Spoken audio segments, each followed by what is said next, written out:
ここに本朝仁王のはじめ、神武天皇より95代の帝、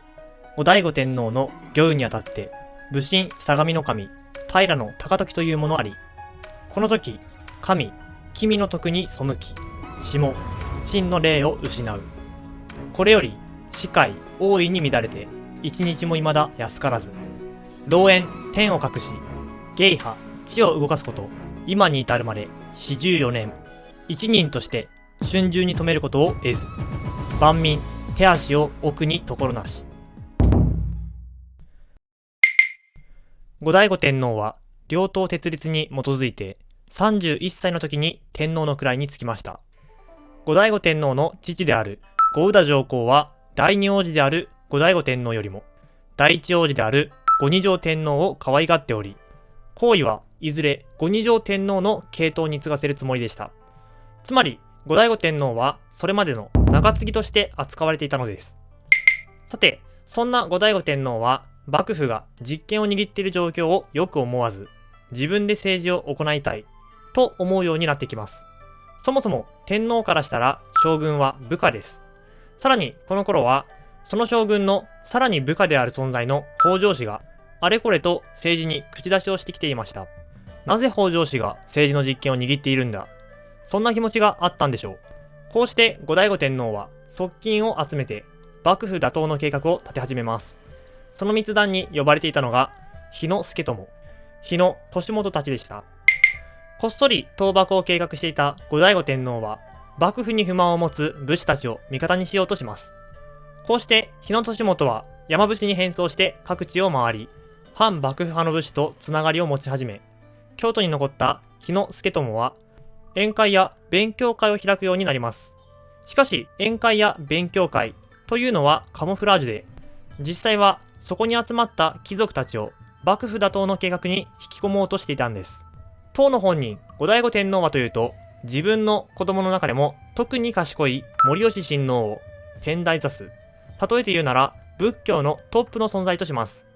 仏教勢力を味方につけようとしたんです。こうして後醍醐天皇は反幕府派の武士、反幕府派の貴族、仏教勢力を仲間にすることに成功します。しかし後醍醐天皇の討幕計画が京都にある幕府側の機関六原短大に流出。こうして起こったのが小中の変です。後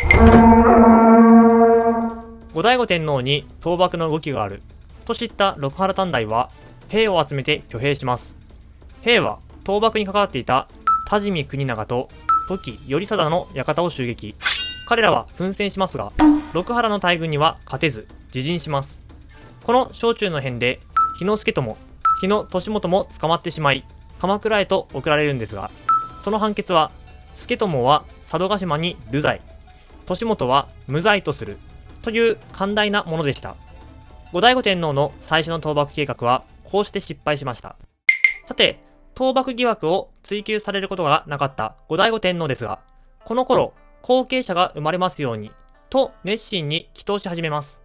しかしそれは表向きの名目で、実際は幕府を倒すための祈祷をしていたんです。さらに天台座主としておいた森吉親王とも接触し、再度討幕へ向けて動き始めます。しかしまたもやこの計画が幕府に漏れ、一度無罪とされた利元は再逮捕、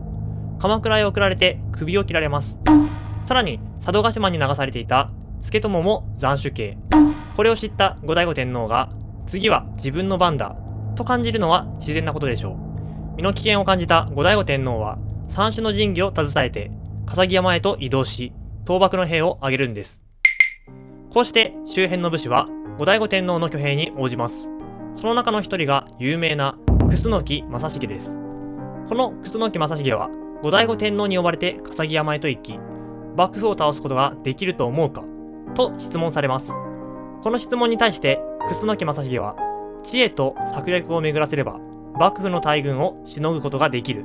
と答えるんです。こうして楠木正成は朝廷側、つまり後醍醐天皇側として討幕に参戦していきました。一方この頃、京都の六原では京都から消えた後醍醐天皇を追って兵を動かしていました。これらの兵によって笠木山を包囲。こうして始まったのが笠木山の戦いです。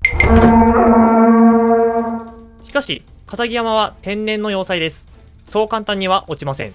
あまりにも笠木山を攻略することができないので、六原団体は鎌倉へと援軍を要請。こうして鎌倉から幕府側として出陣したのが足利尊氏です。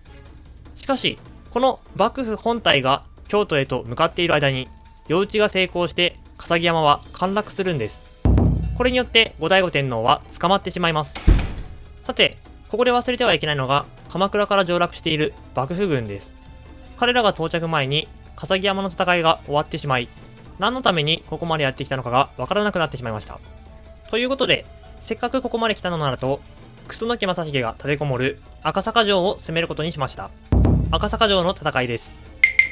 しかし、幕府軍は楠木正成に苦戦します。楠木正成が強すぎるんです。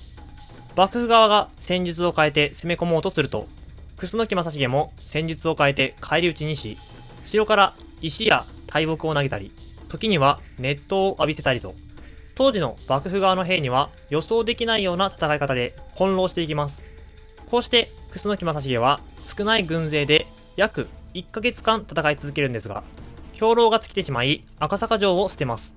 その時にわざと自分たちで火を放って幕府側に楠木正成は死んだと勘違いさせることに成功します。こうして楠木正成は一時姿を消すんです。さて、幕府軍に捕まってしまった後醍醐天皇はどうなったかというと、沖ノ島へと島流しとなってしまいます。こうして皇位を継いだのが光厳天皇です。沖ノ島へと流されてしまった後醍醐天皇ですが、こんなことでは倒幕を諦めません。鎌倉の北条高時は田楽や刀剣に夢中になっており、政治には全く関心を示していないという情報を聞き、鎌倉幕府滅亡の時は近い、そう思いながら時を待つんです。後醍醐天皇が沖ノ島に流された後も、機内周辺では死んだと思われていた楠木正成が再度姿を現したり、後醍醐天皇の息子である森吉親王が倒幕運動を行ったりと、反幕府の流れを止めることはできませんでした。この時、楠木正成はいつか幕府軍が攻めてくるだろうと考えて、たくさんの山城を築きます。こうして作った城の一つが千早城です。もちろん北条高時もこのような機内の動きを野放しにはしておけません。大軍を上洛させて幕府に対する反乱を鎮圧しようとします。これに対して反幕府勢力は籠城するんです。しかし、まず最初に赤坂城が落とされます。この時降伏した反幕府勢力が一人残らず斬首刑となり、六条河原に晒し首とされたということにより、反幕府軍は降伏しても殺されるんだ、殺されるんなら降伏はしないと考えるようになります。次に落とされるのは森吉親王がいる吉野です。敗北が濃厚となった森吉親王は金峰山寺で最後の宴を開くんですが、村上義輝が身代わりとなったことにより一命を取り留め、高野山へと姿を消します。こうして赤坂城と吉野を攻略した幕府軍は、楠木正成が立てこもる千早城へと集結。しかし、ここでも楠木正成は知略を巡らして籠城し続けます。このような機内での反幕府運動は、沖ノ島にいる後醍醐天皇の耳にも届きます。こうしてはいられないと沖ノ島を脱出し、倒幕の命令を全国に出すんです。こうして多くの西国武士が後醍醐天皇のもとに集結。西の朝廷軍と東の幕府軍が激突することになります。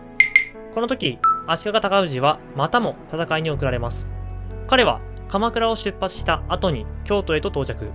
しかし、ここで情勢を大きく変える出来事が起こります。足利尊氏が後醍醐天皇率いる朝廷へと寝返るんです。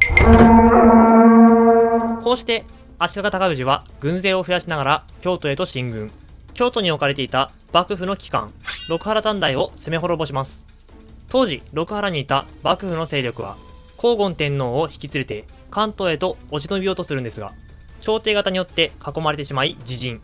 朝廷軍は京都から幕府軍を追い出すことに成功します。